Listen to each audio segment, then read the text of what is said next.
उत्तर प्रदेश के लिहाज से जो बड़ा सवाल था आज का, वो भी क्या सवाल है प्राची, बताइए।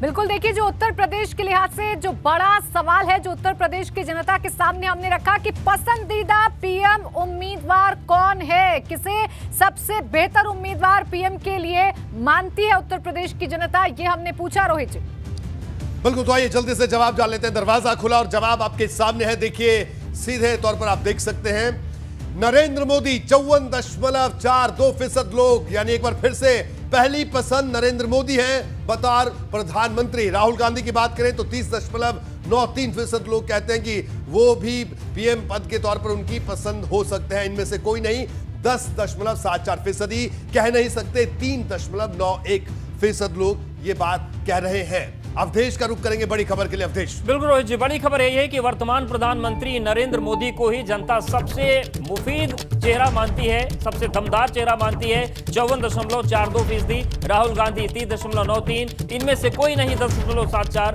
और कह नहीं सकते 3.91%। रोहित जी, इस सवाल का ये जवाब आया, ये बड़ी खबर। तो बिल्कुल, और विनेश का रुख करेंगे काके सवाल के लिए। विनेश, क्या कहना है आपका? यह भी अपने आप में बड़ा सवाल, क्योंकि उत्तर प्रदेश की जनता से जब सवाल पूछा गया तो यूपी की जनता ने यह जवाब दिया, जिसका जो नतीजा हमने अपने दर्शकों को दिखाया कि पीएम मोदी अभी पहली पसंद है प्रधानमंत्री पद के उम्मीदवार के तौर पर। देखिए, उत्तर प्रदेश ने ही प्रधानमंत्री को प्रधानमंत्री बनाया और अभी भी उत्तर प्रदेश की जनता का प्यार नरेंद्र मोदी के लिए है। ये एक बड़ी खबर है और निश्चित रूप से इस महाआपदा के काल में नरेंद्र मोदी का जो ग्राफ है उससे बहुत नजदीक भी कोई नहीं पहुंच पा रहा है। तो वो एक निर्विवाद बड़े नेता हैं और निर्विवाद रूप से प्रधानमंत्री की पहली पसंद है उत्तर प्रदेश के लोगों के लिहाज से। 80 सीट है उत्तर प्रदेश में और अगर यहाँ की जनता नरेंद्र मोदी को सबसे ज्यादा प्यार कर रही है तो आने वाला 2024 का भविष्य क्या होगा, ये विचार करना होगा विपक्ष को, क्योंकि प्रियंका गांधी, राहुल गांधी, अखिलेश यादव, मायावती सभी यहीं तो हैं। बिल्कुल विनेश, आपका बहुत बहुत शुक्रिया इस पूरी चर्चा में शामिल होने के लिए और पूरे सर्वे से यूपी के लिहाज से जुड़े हुए एक एक सवाल को डिकोड करने के लिए। और इस वक्त हमारे साथ एक बड़ा पैनल मौजूद है। हमारे साथ एसपी सिंह बघेल साहब मौजूद है, भारतीय जनता पार्टी के सांसद हैं। बघेल साहब, आपका स्वागत है। इसके साथ ही साथ आराधना मिश्रा, कांग्रेस की नेता, हमारे साथ मौजूद हैं। आराधना जी, आपका भी स्वागत है। और जूही सिंह जी भी हमारे साथ मौजूद हैं, समाजवादी पार्टी की नेता हैं।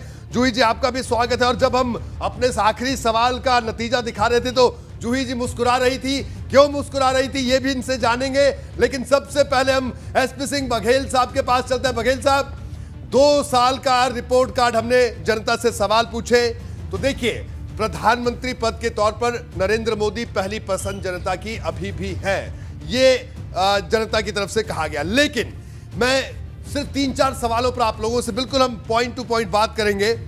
एक सवाल हमने बघेल साहब पूछा सांसदों को लेकर लोगों से, तो उसमें जो दिलचस्प बात निकलकर सामने आई सांसदों के लिहाज से, तो ये है कि 40% सांसदों के काम से लोग संतुष्ट नहीं है। ये भी बात निकलकर सामने आई। क्या कहना है आपका, क्या कहेंगे आप इस सर्वे पर और जो बात निकलकर सामने आई उस पर?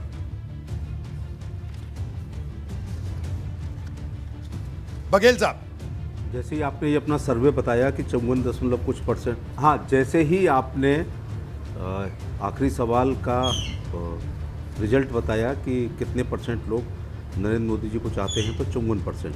फिर आपने कहा जैसे ही आया तो जूही जी मुस्कुरा रही थी, तो मेरे को एक गज़ल याद आ रही थी कि तुम इस कदर क्यों मुस्कुरा रहे हो, क्या गम है जिसको छिपा रहे हो। तो वो गम ये था कि जब 54.4% लोग मोदी जी की रीति सिद्धांतों कार्यक्रमों में आस्था कर रहे हैं।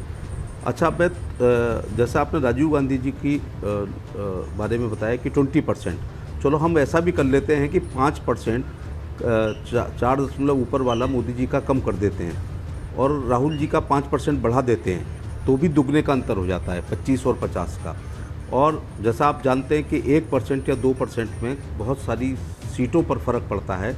तो यहाँ सीधे सीधे प्रधानमंत्री नंबर 1 मोदी जी और प्रधानमंत्री की दौड़ में नंबर 2 राहुल गांधी में 25 का फ़र्क है, 25% का फ़र्क है। और ये 25% सैकड़ों सीटों को हराने का काम करते हैं।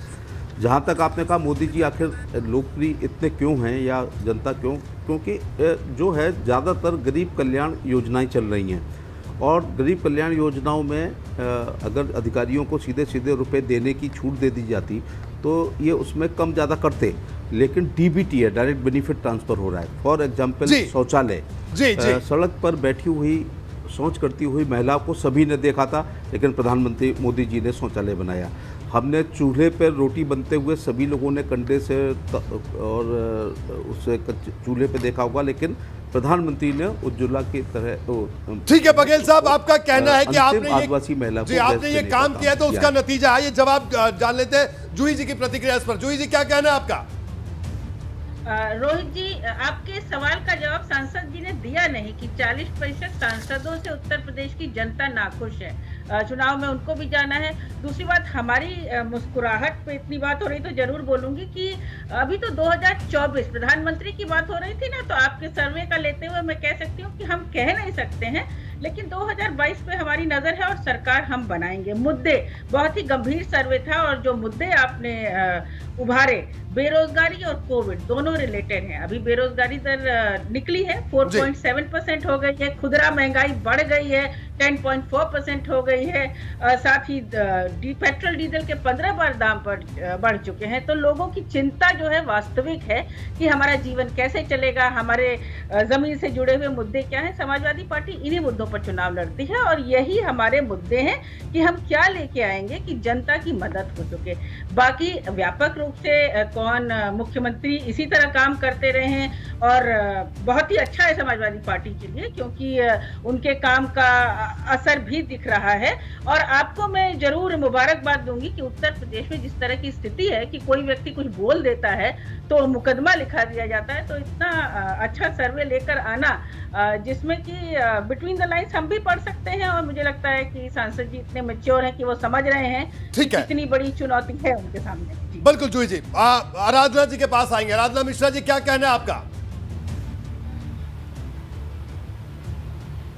देखिए, मैं तो ये स्पष्ट कहना चाहती हूँ कि आप एक बड़ा बृहद सर्वे लेकर के आए हैं, पर बेहतर होता कि उत्तर प्रदेश में अगर आप सर्वे जब हो रहा था तो 2022 को ध्यान में रखते हुए, उत्तर प्रदेश की परिस्थितियों को देखते हुए यहाँ की सरकार को भी इसमें इस सर्वे में शामिल करते तो बेहतर रहता।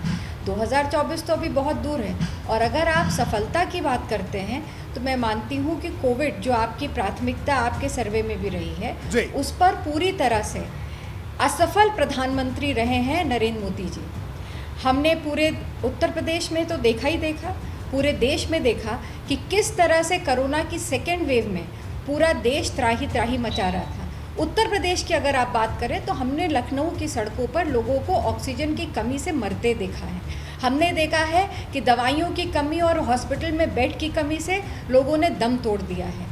और जिस तरह से, जिस अव्यवस्था से पूरी तरह से उत्तर प्रदेश की स्वास्थ्य सेवाएं चरमराई हैं, तो अगर ये सर्वे हो रहा है और अगर प्रधानमंत्री जी के ऊपर इसकी जिम्मेदारी है तो उनको इसकी जिम्मेदारी नैतिकता के आधार पर लेनी चाहिए थी। अगर वो अच्छे कामों की वाहवाही लूटना चाहते हैं तो प्रधानमंत्री जी बड़ी अच्छी बात है, पर अगर नाकामियों की बात अगर करें तो जिस तरह से उत्तर प्रदेश की नदियों में हमने शव बहते देखे हैं, जिस तरह से गंगा के कछार पर शवों को दफनाया है, जिसकी सारी तस्वीरें हमने सबने देखी, और देश क्या पूरी दुनिया ने जिस तरह से हिंदुस्तान को क्रिटिसाइज किया है, मैं मानती हूं कि इससे दुखद कुछ और नहीं हो सकता। बिल्कुल। हम हमारे आपने बेरोजगारी की बात करी। बेरोजगारी को लेकर के मैं मानती हूं कि 45 वर्षों में सबसे खराब अगर बेरोजगारी की दर रही है तो वो मोदी जी के कार्यकाल में रही है। आज देश का नौजवान बेरोजगारी से भुखमरी की कगार पर खड़ा हो गया। ठीक है, ठीक है आराधना जी, मैं आपको रोकूंगा, मैं अपने अगले सवाल की तरफ बढ़ता हूं, क्योंकि हमें 2-3 सवाल करने, सब लोगों को मैंने पूरा वक्त दिया था कि सब लोग अपनी अपनी बात सही तरीके से रख दें, सिर्फ कहीं वो शोर में वो किसी की बात ना दब जाए, और सब लोगों ने आपने अपनी बात रखी। देखिए, बड़ा एक अहम सवाल हमने पूछा, 2 बड़े अहम सवाल है जिनका विश्लेषण करना और जिसका जवाब लेना आप लोगों से भी जरूरी है। सवाल था, हमने पूछा कि मुख्यमंत्री के कामकाज से आप कितने संतुष्ट हैं, तो बहुत संतुष्ट 46% लोगों ने कहा, संतुष्ट हैं 21% लोगों ने कहा, संतुष्ट नहीं है 32% लोगों ने कहा, कह नहीं सकते 0.2%। बहुत संतुष्ट और संतुष्ट के आंकड़े को जोड़ते तो एक बड़ा आंकड़ा निकल कर सामने आता। जोई जी, ये स्क्रीन पर मैं एक बार फिर से दिखा रहा हूं, मैं इसका जवाब लूंगा तो एक बड़ा आंकड़ा निकलकर सामने आ रहा था कि अगर दोनों को जोड़ दिया जाए तो ये स्थिति, यानी मुख्यमंत्री की इमेज, ये सर्वे कह रहा है, उत्तर प्रदेश का ये सर्वे, सिर्फ उत्तर प्रदेश की जनता से जब सवाल पूछा गया।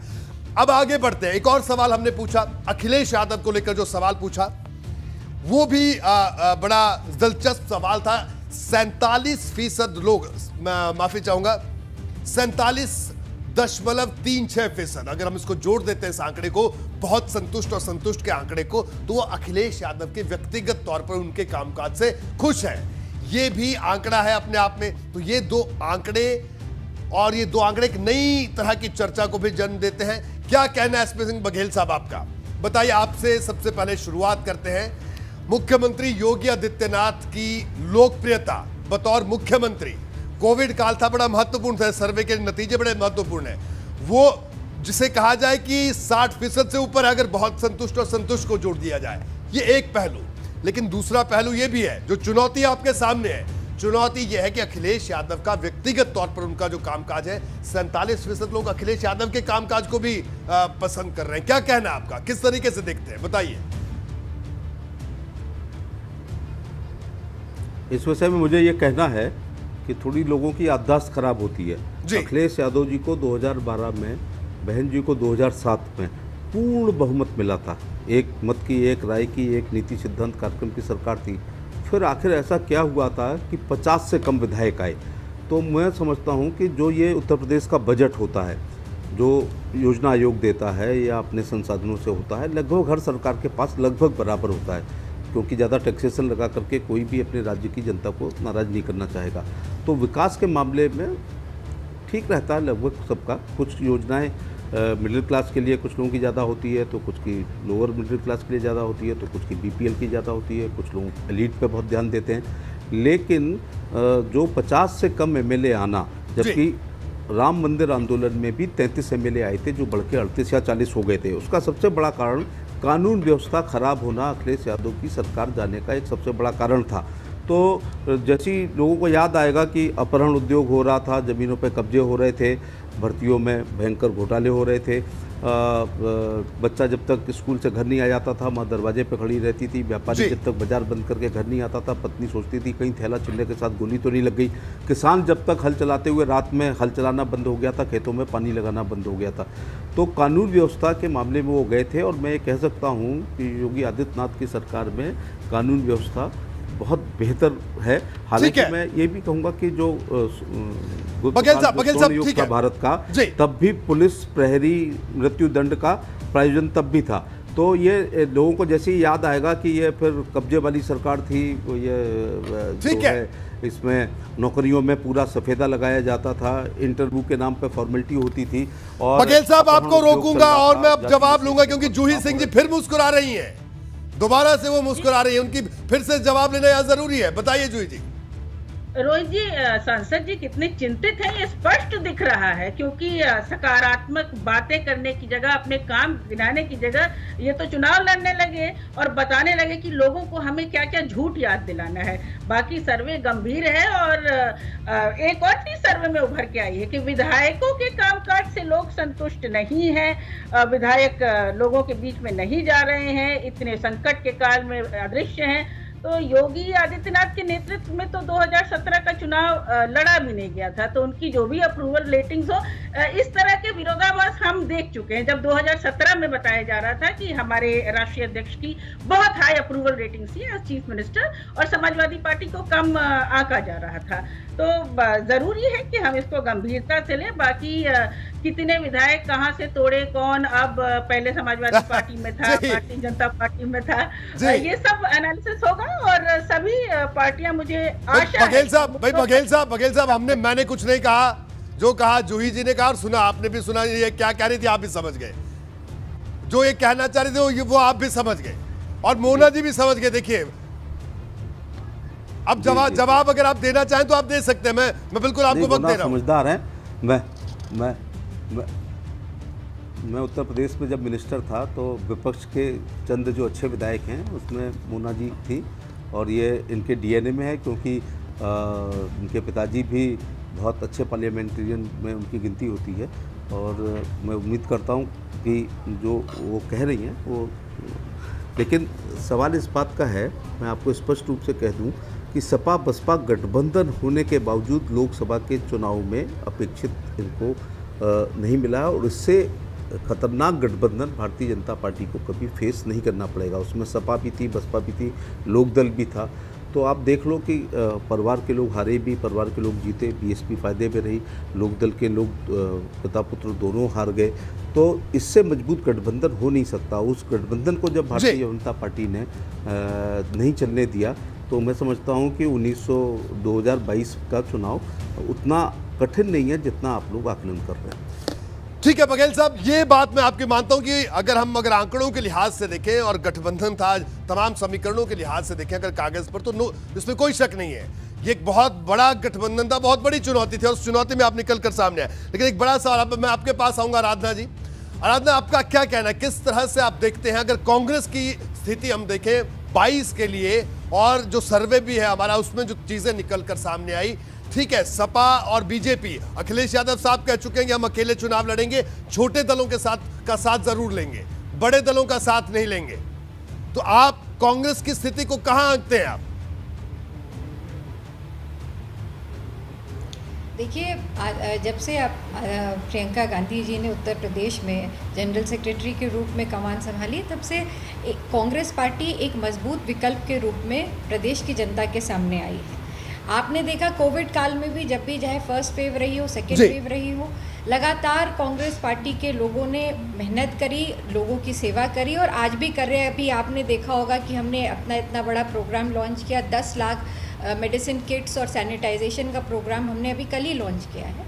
तो ये एक निरंतर प्रक्रिया है, चल रही है, हमारा संगठन का काम चल रहा है। पर मैं एक बात आपसे ज़रूर कहना चाहती हूँ, कांग्रेस पार्टी ये स्पष्ट कहना चाहती हूँ कि एक विकल्प के रूप में उत्तर प्रदेश में 2022 में आएगी। हम पूरी ताकत से, पूरी मजबूती से जनता के बीच पे जाएंगे और सरकार की जो असफलताएं हैं उनके साथ साथ जो कांग्रेस के इरादे हैं, जो सबसे बड़ा कोविड में विफलता रही है सरकार की, नौजवानों की बेरोजगारी, और सबसे बड़ी बात लॉ एंड ऑर्डर की बात जिसका जिक्र किया, वो सबसे बड़ा मुद्दा रहेगा इस बार भी। और खासकर महिलाओं के प्रति आराधना, मैं आपको रोकूंगा, वक्त कम है, एक फाइनल कमेंट के लिए मैं सबके पास चलूंगा जी। मैं माफी के साथ आपको रोक रहा हूं। बघेल साहब, फाइनल कमेंट आपका क्या कहना आखिर में? देखिए, सर्वे में जो आप लोगों के लिए राहत भरी खबर है वो ये कि प्रदेश सरकार और मुख्यमंत्री का कामकाज और पीएम की स्थिति की अगर बात करें तो वो आप लोगों के लिए एक बेहतर स्थिति में है, लेकिन विधायकों के कामकाज से 40% विधायकों के कामकाज से लोग खुश नहीं है। चुनाव नजदीक है, ये आंकड़ा भी अपने आप में बड़ा है, तो क्या कहना आपका, फाइनल कमेंट आपका?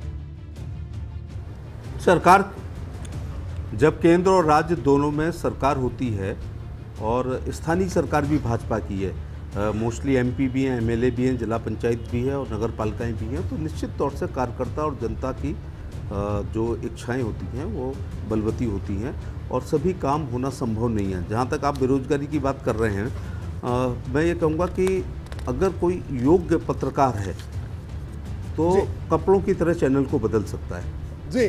तो बेरोजगारी नहीं है, लेकिन जो लोग पढ़ ही नहीं रहे। मैंने 10 स्कूलों में पूछा कि उत्तर प्रदेश का राज्यपाल कौन है, लेकिन चलो सर्वे में प्रधानमंत्री जी को, मुख्यमंत्री जी को मुबारकबाद, लेकिन ये जो समय है ये अभी बहुत इलेक्शन का समय नहीं है। मैं जूही जी से हाथ जोड़ के ये निवेदन करना चाहूँगा कि मेरी बात राष्ट्रीय अध्यक्ष अखिलेश यादव जी से ये जरूर कह दें, कृपया एक बार वो एक चिट्ठी भी लिख दें अपने बूथ अध्यक्ष तक, उनका संगठन भी बड़ा मजबूत है, और एक बार सभी अपने समर्थकों, प्रशंसकों, अनुयायियों को और अपनी खासतौर से अपने सुजाती भाइयों को, प्रशंसकों को एक बार वैक्सीनेशन कराने के लिए ज़रूर अनुरोध कर लें, क्योंकि जिस दौर से हम गुजर रहे हैं इस समय, जो टाटा का ये था कि ये मुनाफा और घाटे का साल नहीं है, ये जान बचाने का साल है। तो वो एक नेता हैं, इसमें कोई दो बात नहीं है, उनकी बड़ी फॉलोइंग है, लॉबी है, वो परिवार 4-5 बार सीएम रह चुका है। तो मेरी बात ज़रूर उन तक पहुंचा दें कि एक प्रेस कॉन्फ्रेंस केवल वैक्सीनेशन के लिए वो ज़रूर कहें, क्योंकि ग्रामीण अंचल में समाजवादी पार्टी के पैर मजबूत होते हैं।